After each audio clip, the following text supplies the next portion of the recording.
Hey guys, and welcome back. Now, I got to apologise to you guys. The Lego did arrive last week.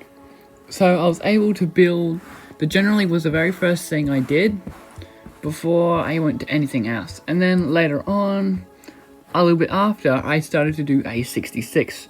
Don't know if you guys can recognise, but A66 is indeed different because A66 has been upgraded, and man, A66 looks amazing. Basically exactly the same height as the R-Class locomotive. Now, you have a look at the S-Class, you can still tell that's the old design. Now, next up we have the General E as well.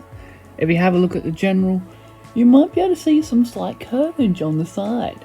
Except, I'm not 100% happy with it, because I think now the General E has an issue of not being tall enough. So the curves are a little too curvy for my likings, but overall, it still is a massive improvement. And of course, the recent one I just did was 7-Eleven, with the tiled running boards, lower smoke deflector, and yeah, I think that's about it. R-Class also, which is 761, got the tiled running board, so that one looks really good as well. And S-Class will be upgraded real shortly. I just wanted to include S-Class in so you can see the difference between the two different Bulldog designs. New one, old one. And soon the S-Class will look amazing, just like A66. Now let's go to the front of the pack and work our way down, because this is going to be quite a bit of a long video. I generally may have a full-on dedicated video for him, but just to make up for lost time, I'm going to show you guys all the upgradations all in one video. Not in a lot of detail though. So without further ado, let's go.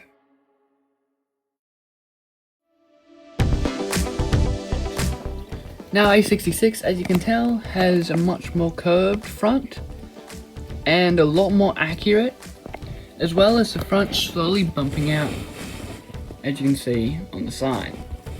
There's a new window detail with the rear view mirror, or the side view mirrors, and of course the ladders are now white. They used to be dark grey, I believe, but they're now pure white.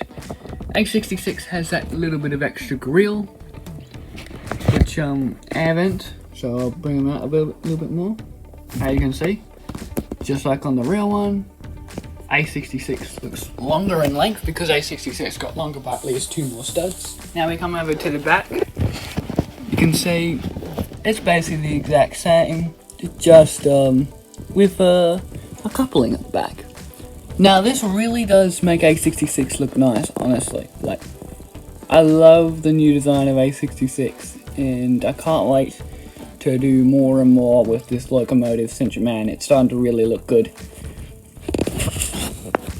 Here's a little bit of the side view.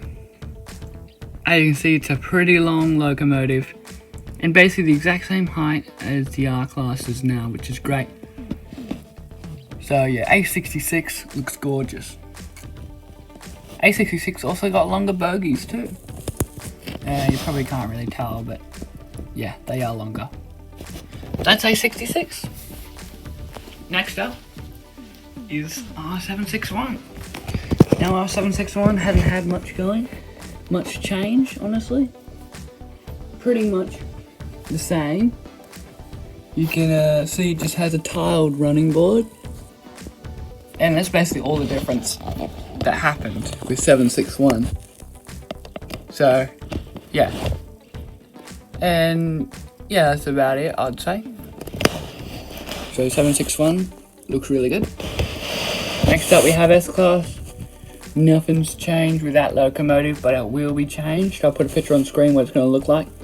You guys have probably already seen that. But, yeah, will be changed really shortly. Generally 18 studs wide, would you look at that? Yeah, so there's the bonnet. Move over to the back. The back is probably the worst looking out of the whole car, but I'm gonna fix that up at some point. But yeah, that's the back. I'm gonna shorten this boot as well. So yeah, that'll be shortened in length, because the Generally's real boot actually is not that long. But yeah, that's a General. Now finally, 7-Eleven. As you can see, I filled in those holes. Just need the Technic pins. Nice smooth tiled running board. Lower smoke deflectors. And that's about it. So there you have it. It's a little quick, brief update on all the upgradations. So yeah, they look really good now. Especially the Bulldog locomotives. They look stunning. So yeah, there you have it. I told you this would be generally going for them with a little bit of detail. If you want more of a detailed review on these, then you can comment down below, but I'm pretty sure that's about all you really need to know about this loco since you've seen them so many times. Really the only biggest change was A66 and of course the Generally. Everything else is just mainly minor changes. So there you have it. I hope you guys have all enjoyed, and I hope to see you guys all next time. Bye!